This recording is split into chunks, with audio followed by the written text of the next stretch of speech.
And the nature of this project that I want to tell you about, because I think it actually has a lot in common with other stuff folks are talking about here at this conference, it's a protocol called FunSearch that instead of exploring the space of baby names, explores the space of programs in Python.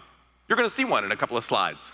Don't worry about what a capset is. It's an optimization problem in mathematics, and in a non-technical talk, I'm not even going to tell you what it is. We're just going to say it's an optimization problem that we want to try to solve. But what I really want to show you is not any of the technicalities, but this cartoon of how it works. So what's happening in this protocol is you generate a long list of programs, let's say 1 million programs, essentially at random. And then you run them all. We can do this very fast and see which ones do the best job at the task. Maybe you pick the 100 winners. No AI yet, right? It's about to come. Then we ask a large language model, here's 100 programs that were winners. We're not going to tell you at what. We're just going to say that these are 100 programs we like. Make 1 million more like these. And the hope is that those million, whatever it is they have in common with the winning 100, will also enable them to do a little bit better than the first million. You take the 100 winners out of those million, you eliminate the rest, pass them to the LLM again, and then you cycle. And this process, like, amazingly works pretty well. I know you guys are having Jeremy Utley on Friday, who's going to be great. And one thing he talks about is like the power of bad ideas, right? You got to be willing to have a lot of bad ideas in order to have a good one. And in some sense, this protocol is very much in that spirit. What an LLM is really good for, it can generate bad ideas at scale. Millions of bad ideas, much worse than a human could come up with. But what's cool is that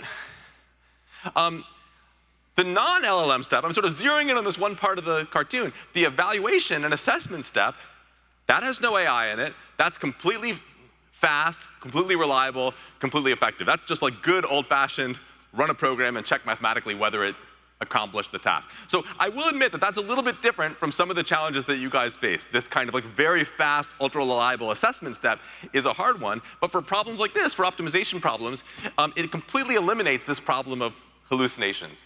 Because it could be that 999,000 of those million programs the LLM makes hallucinated and are not even trying to do the task. Great, we throw them out. They don't end up among the 100 winners, and we're completely fine. So that's one observation I want to make, that in problems like this, there are great use cases for avoiding the hallucination problem. Another thing, which I think is actually even more important, is that this is an example of interpretable or explainable AI. Like, we could have just written the program to try to generate the capset, whatever that is, and it would look like a sort of long list of numbers, and we would stare at it and be like, well, what the hell is this? I don't know what it is, or like why it worked. A program is something a human being can read. If it works well, we can look at it and try to figure out why it works well. So this is an AI project that's designed to be interpretable from the beginning. I mean, I don't know, I want to actually show you one. I promise you don't have to like read this code in real time, but I just feel like it's sort of fun to actually see what you're looking at.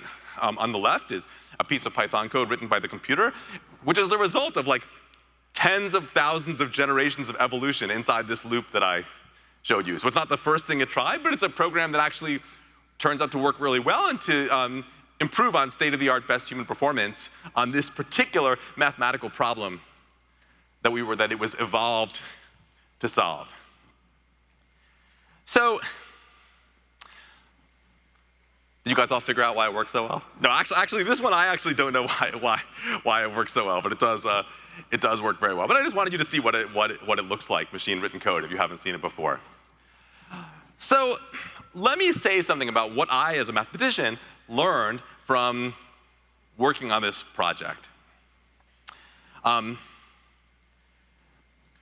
So certainly what is true, what we found in this paper, is that for a specific optimization problem in a specific case, we were able to train the LLM through this evolutionary process to actually really do a good job.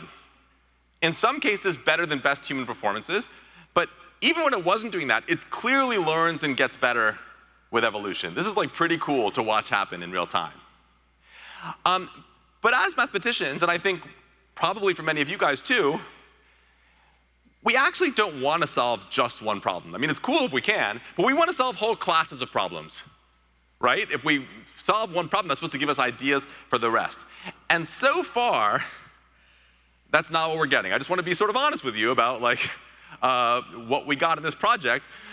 We had hoped that maybe the programs this thing writes to solve one problem, maybe they would generalize and you would just run them on other similar problems and they would just work right out the box. Okay, that didn't happen, I'm going to be honest with you. I still think it might happen in the future, but that's not where this tech is right now. But that being said, I think there's a really interesting intermediate goal, which I think we are just at the beginning of achieving, that actually has happened in this project. And because I think it's really important for the way we think about human-machine collaboration, I'm going to put it in red. So, because this is where the interpretability and the explainability is so important. What does happen is, even though this process doesn't seem to generate programs that work for a whole class of problems, because we can read the programs and as humans sort of try to understand what they're doing, and this stuff is more philosophy than math, or maybe it's more vibes than math, but I do want to say that this experience of reading machine-generated code is pretty psychologically interesting, because you do feel like the code is trying to do something.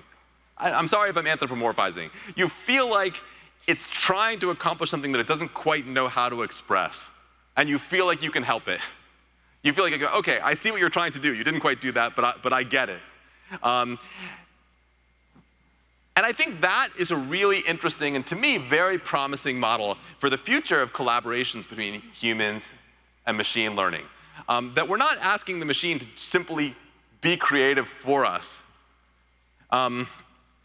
but rather asking the machine to create spurs to our creativity, to be this kind of idea generator that generates things that we can use in order to make ourselves better at doing creative work.